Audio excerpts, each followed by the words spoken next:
Hey guys, welcome back to the channel. Today we're going to be kicking off the Forester XT touring series with something very simple but much needed.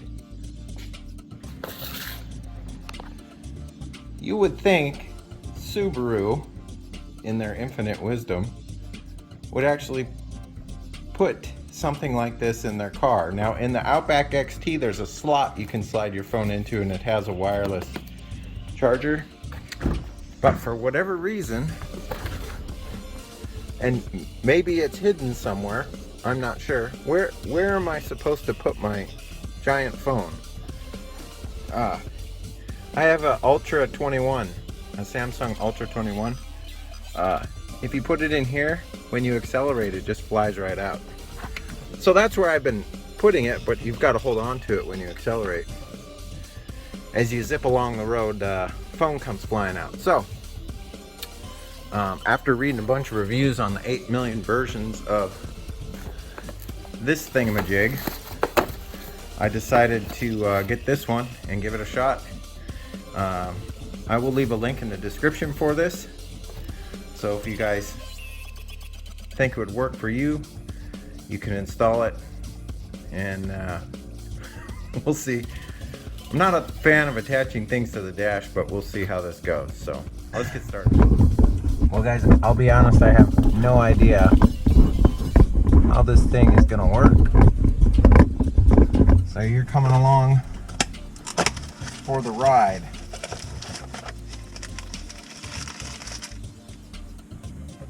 Looks like we got this doodad.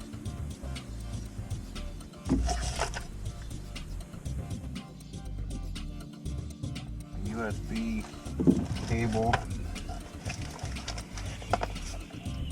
alcohol prep pad, and then the main body.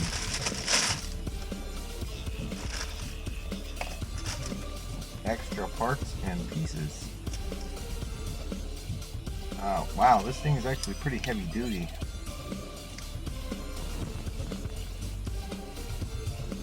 That is impressive. I guess now what we got to do is decide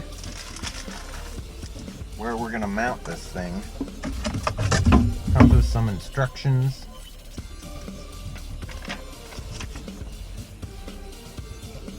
Looks like we got to clean the dash with the alcohol prep pad. All the normal fun stuff that happens. So I was thinking something like this would probably work pretty good.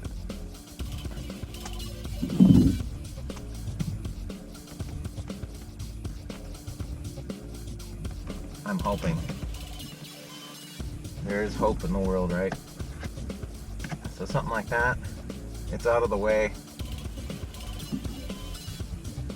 I don't know how flat the dash is right there, if that's gonna work. Oh, this is some sticky stuff. Let's so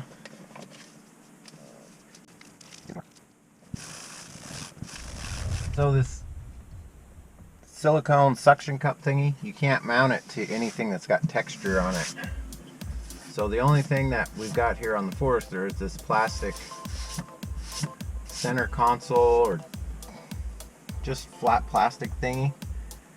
And then this has a VHB sticker on it, so that should be fine on there, and that's just to stabilize the arm from bouncing around, so it is not highly critical, I guess you could say. But we're gonna try to mount it somewhere decent, maybe like right there. Give that a push. Lock that in there, and of course it falls off right away. So I took a Milwaukee heat gun to it for about 30 seconds along with the dash, and it seems to be holding okay. It is kind of cold out here in the garage, which is probably the reason why it wasn't working so great. I don't know if that's going to stay like that or how that's going to work, but let's move forward. Looks like we can put that right there like that. and pinching this part down.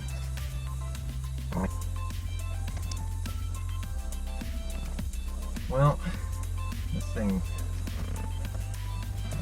needs a pair of pliers on it to get it tight.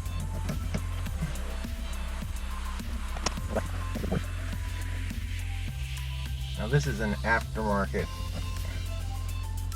cord that I got a while back, and they're really nice, so I'm going to use it instead of the one that came with the package or the mount.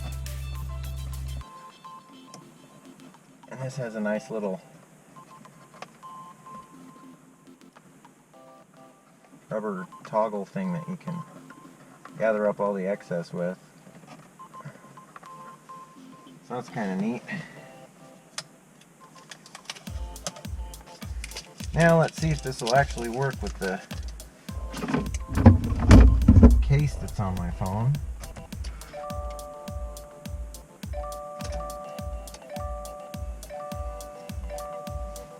Oh, that's kind of neat.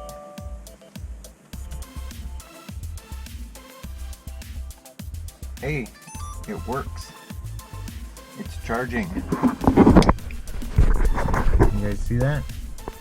And it grabbed the phone right away.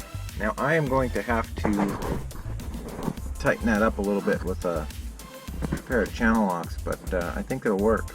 Okay guys, I tightened up the little mount with the channel locks. It seems to be holding it pretty decent. It's definitely grabbing the phone. You can't just yard the phone and pull it out of there. And it closes automatically on the phone when you place it in the charger. That's kind of neat. This thing sticks really good to the dash. It's like a sticky gel-based suction cup, and if you rinse it off, it regains its stickiness. So yeah, you definitely want to use a heat gun on there if you've got like a little alligator pattern on your dash there. That will definitely help keep that secure. But yeah, I will give further reviews on this as the build series goes on. But sitting in the garage here, I like it. I think it's going to be a great alternative option rather than having it fly into your lap when you accelerate. But as far as today's episode goes, I think that's going to be it, guys. If you like this episode, give me a thumbs up. If you're not subscribed yet, I'd love to have you as a subscriber. And as always, you're going to want to stay tuned. The next episode, I'm going to show you how to take this device and program a keyless fob. And we're going to see if this tool can be used for the TPMS sensors, which is coming up in an episode in the future, and the factory Subaru remote start unit.